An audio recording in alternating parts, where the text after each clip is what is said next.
बिस्मिल्लाहिर्रहमानिर्रहीम। Welcome to the literature tigers. आज का जो हमारा टॉपिक है वो है Charles Dickens art of characterization. Charles Dickens बहुत इम्पॉर्टेंट विक्टोरियन नॉवेलिस्ट था। डेविड सेसिल इसके बारे में रिमार्क करता है कि he is the most famous and the most typical as well. और जो चार्ल्स डिकन है वो बहुत टिपिकल है, मतलब जो विक्टोरियन ट्रेडिशन है ये सेम एग्जैक्टली उसी के बारे में लिखता है।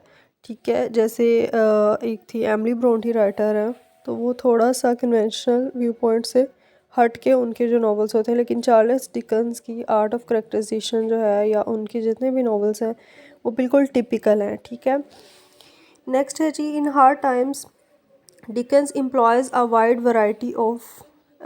array of characters, each meticulously crafted to serve as a presentation of different social classes, ideologies, and moral values prevalent during the Victorian era। अब वही बात कि ये टिपिकल है, तो इसका मतलब है कि इसमें जो प्रेवलेंट है जितनी भी करेक्टराइजेशन, तो वो सारा उसमें विक्टोरियन ही हमें नज़र आएगा। उसकी social classes, ideologies, moral values, जैसे मिसिस पारसिट होगी, बाउंडरबाय हो गया, ग्रैंड ग्राइंड हो गया, लूसा, टॉम, सारे के सारे वो सोशल क्लास को ही रिप्रेजेंट कर रहे होते हैं। The characters in the novel are not mere individuals but rather embodiments of specific traits and beliefs, making them symbolic and allegorical in nature. अब जो करेक्टर्स हैं वो ना सिर्फ इंडिविजुअल्स हैं बल्कि उनकी अपनी स्पेसिफिक ट्रेट्स हैं, खसूसियात हैं, कुछ बिलीव्स हैं जो कि उनको मोर सिम्बॉलिक कहते हैं। जैसे हम जो है वो ग्रैंड ग्राइंड को सिंबल ऑफ यूटिलिटेरियनिज्म कहते हैं और लिसिस फेयर का सिंबल हम कहते हैं उसको, या इकनॉमिक वो सिंबल था ना, इकनॉमिक थ्योरी थी लेसिस फायर की, तो वो उसका सिंबल हमारा वो बाउंडर बाय है। ठीक है, तो जो लूसा है वो सिंबल ऑफ सेक्रीफाइस है, सिसी जो है वो सिंबल ऑफ गुडनेस है। तो इसी तरह डिफरेंट सिंबल्स हैं। ठीक है, नेक्स्ट है, take the character of Thomas Gradgrind for instance, he epitomizes the utilitarian philosophy of the time, emphasizing the importance of facts and practicality while dismissing emotions and imagination। अब Thomas grand grind जो है वो epitome है, मतलब utilitarian philosophy का। ठीक है, जैसे मैंने पहले भी कहा कि यूटिलिटेरियन फ़िलोसफी को ही ये सिम्बलाइज़ करता है और इसके जो फैक्ट्स हैं वो डिसमिस कर देता है इमोशंस को। ठीक है, सिर्फ और सिर्फ फैक्ट्स पे ही वो फोकस करता है, कहता है 2 and 2 मेक द 4, इसके अलावा कुछ नहीं है। His unwavering commitment to this ideology affects not only his life but also the lives of his children, particularly his daughter लूसा।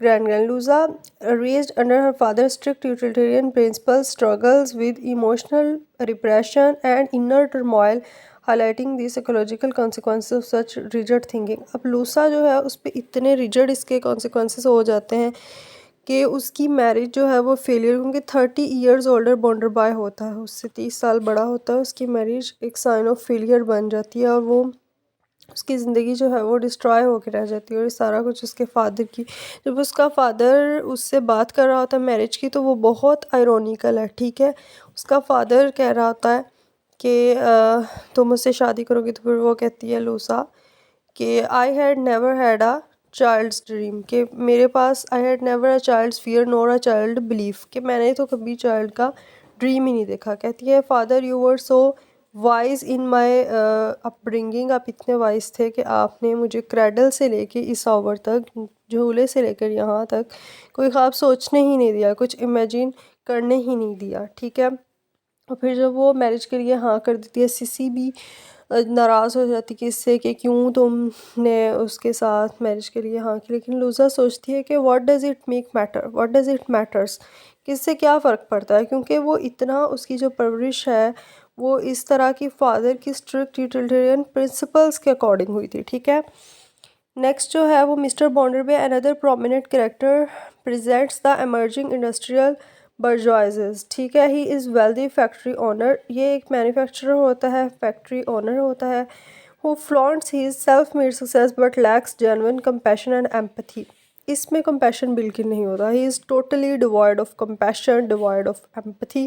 Mister बाउंडरबाइज Exaggerated stories about his impoverished childhood reflect the societal obsession with material wealth and social status during the Industrial Revolution. अब देखेंगे मैं ये जो है वो typical Victorian novel है, तो वहाँ पे किस तरह लोगों की मटेरियल सक्सेसेस थी, जैसे कि बाउंडरबे जो है वो बाउंडरबाई खुद कहता है कि मैं तो बहुत गरीब था और मैं अपने बलबूते पे अमीर हूँ, ठीक है, मेरी इसमें फैमिली का कोई रोल नहीं है, मैं किरण एक वॉन्टन बॉय था और फिर मैं यहाँ से एक मैन्युफैक्चरर बन गया हूँ। तो वो हमेशा ब्रैगेट करता रहा, एग्जेजरेट करके चीज़ों को बयान करता है, ठीक है, क्योंकि ये सारी वो बहुत आप कह सकते हैं इगोइस्टिक था और बहुत डिवॉइड ऑफ एम्पैथी था। नेक्स्ट जो है on the other hand there is Sissy Jupe. अच्छा, सिसी ज्यूप का जो करेक्टर है बिल्कुल कंट्रास्टिंग है। जितने भी हमें नॉवेल्स में और दूसरे करेक्टर्स मिले हुए उनमें एक सिसी और एक रखेल जो है, रशेल आई थिंक इसकी प्रोनाउंसिएशन है, तो ये दोनों फुली तौर पे जो है वो इनके आप कह सकते हैं both for identical in kindness, इनमें काइंडनेस थी, एम्पैथी थी, ये दूसरों के साथ बिल्कुल कंट्रास्ट थी, जो कि एक सर्कल गर्ल थी whose innocence and kindness stand in stark contrast to the harsh realities of Coketown the novel's industrial setting. Sissy represents the purity of heart.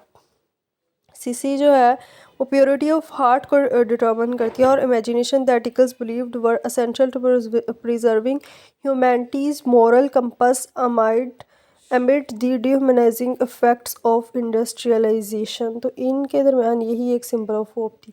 Furthermore, Dickens character introduces characters like Stephen Blackpool and Rachel, who belong to the working class and endure immense hardships. Their struggle highlight the grime realities faced by the laboring population, shedding light on the social injustices and economic disparities। अब जो ये थी working class, क्योंकि इसमें एक major theme हमें ये भी देखने को मिलेगा कि जो क्लास डिफरेंसेस हैं, ठीक है, या आप कह सकते हैं स्टेटस डिफरेंसेस, तो ये जो थे वो वर्किंग क्लास थी और इनका लेबर इसमें बहुत हार्श रिप्रेजेंट किया गया। By skilfully weaving these characters together Dickens paints a comprehensive portrait of Victorian society exposing its moral dilemmas, ठीक है, क्या क्या प्रेजेंट कर रहा, मोरल डिलीमास, क्लास डिवीजन्स को, डिमोनाइजिंग इम्पैक्ट ऑफ इंडस्ट्रियलाइजेशन को। Through the experiences and interactions of these characters, Dickens critiques the prevailing social norms and advocates for more compassionate and empathetic society। ठीक है, तो कहता है कि इस तरह की सोसाइटी नहीं होनी चाहिए बल्कि compassionate होनी चाहिए, ठीक है। In summary, Charles Dickens' art of characterization in hard times goes beyond creating individual personas. It serves as powerful commentary on the social challenges, moral complexities of Victorian era. Through his characters, Dickens crafts a narrative that resonates with readers। ठीक है, इस तरह का narrative है कि जो reader को अपने साथ कनेक्ट कर लेता है, urging them to reflect on human condition and importance of empathy, compassion and social justice. ये बहुत इंपॉर्टेंट लाइन है। अब हमें पता है कि जैसे ही हम इस नावल को जब पढ़ते हैं ना, तो यकीन करें कि आप में बहुत सारे लोग जो हैं वो ख़ुद देखेंगे कि जो इमोशंस हैं, इमेजिनेशन है, इनका लाइफ में क्या इम्पैक्ट है और ये कितने ज़रूरी हैं, ठीक है। अगर हम सिर्फ फैक्चुअल होके रह जाएंगे, सिर्फ फैक्ट्स की बात करेंगे, तो वो बहुत डेंजरस और हार्मफुल है। इंसान को एंटरटेनमेंट भी चाहिए होती है, थोड़ा बहुत इंजॉय भी।